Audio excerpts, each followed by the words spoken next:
Hello students, welcome back to my channel unfolding literature. আজকে চলে এসেছি নতুন একটি ভিডিও নিয়ে। আজকে আলোচনা করব the model millionaire by Oscar wild.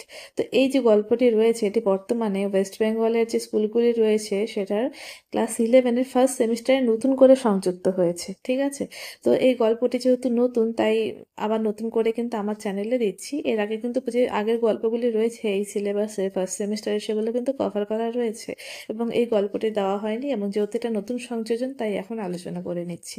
আশা করি ভিডিওটি তোমাদের ভীষণ উপকারে আসবে। তো চলো এবার শুরু করছি। তো এই অস্কার ওয়াইল্ডের দ্য মডেল মিলিয়নার একটি বিখ্যাত ছোট গল্প, যা মানবতা, উদারতা, সৌভাগ্যের মিশেলে একটি নৈতিক পাঠ তুলে ধরে। তো প্রথমে লেখক পরিচিতি বা তার যে প্রেক্ষাপট সেটা শুনে নিচ্ছি। তো অস্কার ওয়াইল্ড ছিলেন একজন আইরিশ নাট্যকার, লেখক ও কবি। তার রচিত দ্য মডেল মিলিয়নার একটি সংক্ষিপ্ত অথচ গভীর বার্তাবাহী গল্প, যা প্রথম প্রকাশিত হয়েছিল 1887-এ। গল্পটি হাস্যরস, কৌতুক এবং নৈতিকতার অপূর্ব সংমিশ্রণ।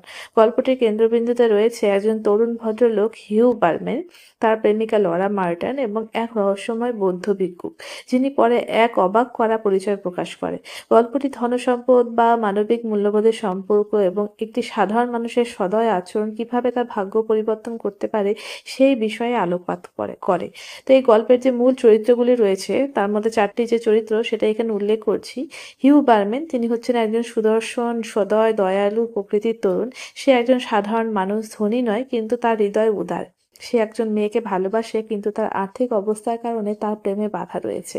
আর লরা মার্টন, হিউয়ের প্রেমিকা, সে একজন কর্নেলের মেয়ে। তার বাবার মতন মেয়ের সঙ্গে বিয়ে করতে হলে ছেলেকে অর্থনৈতিকভাবে স্বনির্ভর হতে হবে, এটা তার বাবার মত। তো অ্যালান ট্রেভার, ইনি হচ্ছেন হিউয়ের বন্ধু, একজন চিত্রশিল্পী। সে বিচিত্র প্রকৃতির কিন্তু প্রতিভাবান ও সফল। আর বৃদ্ধ যে ভিক্ষুক রয়েছে, একটি চিত্রের মডেল। প্রথমে মনে হয় সে একজন দরিদ্র মানুষ, কিন্তু গল্প শেষে জানা যায় সে আসলে একজন ধনকুবের, মানে তার বিশাল ধনসম্পদ, এবং সে একজন ব্যারন। তো এই গল্পের যে মূল সারাংশ সেটাই এখন তুলে ধরছি। গল্পটি শুরু হয় হিউ বার্মেন যে রয়েছে তাকে পরিচয় দিয়ে। সে একজন অত্যন্ত সুদর্শন যুবক, তবে তার আর্থিক অবস্থা ততটা ভালো নয়। তার একমাত্র দোষ হলো সে ধনী নয়। সে লরা মার্টেন নামে একটি মেয়েকে ভালোবাসে এবং সেই ভালোবাসার পূর্ণতা পেতে হলে তার আর্থিকভাবে স্বনির্ভর হওয়া আবশ্যক। কারণ লরার বাবা কর্নেল মার্টেন মনে করেন উপযুক্ত পাত্র হওয়ার জন্য ছেলেকে অবশ্যই আর্থিক দিক দিয়ে প্রতিষ্ঠিত হতে হবে। এই দুশ্চিন্তায় হিউ তার একমাত্র বন্ধু অ্যালান ট্রেভারের স্টুডিওতে যায়। অ্যালান একজন চিত্রশিল্পী এবং সে সময় সে একজন বৃদ্ধ ভিক্ষুকের চিত্র অঙ্কন করছিল। সে বৃদ্ধ ছিল খুব সাধারণ পোশাকে, কাঁধে একটি পুরনো কম্বল, হাতে কাঠের লাঠি, পায়ে পুরনো জুতো, মুখে একটু দুঃখী অভিব্যক্তি। সে ছিল অ্যালানের ভিক্ষুকের প্রতিকৃতি আঁকার জন্য মডেল। হিউয়ের এই দৃশ্য হিউকে গভীরভাবে প্রভাবিত করে। সে ভাবতে পারে না একজন মানুষ এত দরিদ্র অবস্থায় দিন কাটাচ্ছে, অথচ একজন শিল্পী আঁকার জন্য ঘন্টার পর ঘন্টা দাঁড়িয়ে আছে। দয়ায় সে নিজের পকেটে যা ছিল একমাত্র সোনার মুদ্রাটি বের করে মডেলকে দিয়ে দেয়। মডেল বিনয়ের সঙ্গে এই উপহার গ্রহণ করে এবং হিউ চলে যায়। পরে অ্যালান দেখে অবাক হয় মডেলটি বেশ হাসছে, যা সাধারণত তার চরিত্র নয়। অ্যালান হিউকে জানায় যে সে একটি বড় ছবি আঁকছে যা লন্ডনের একটি নামী আর্ট এক্সিবিশনে যাবে। পরদিন হিউ একটি চিঠি পায় এক ব্যারনের থেকে।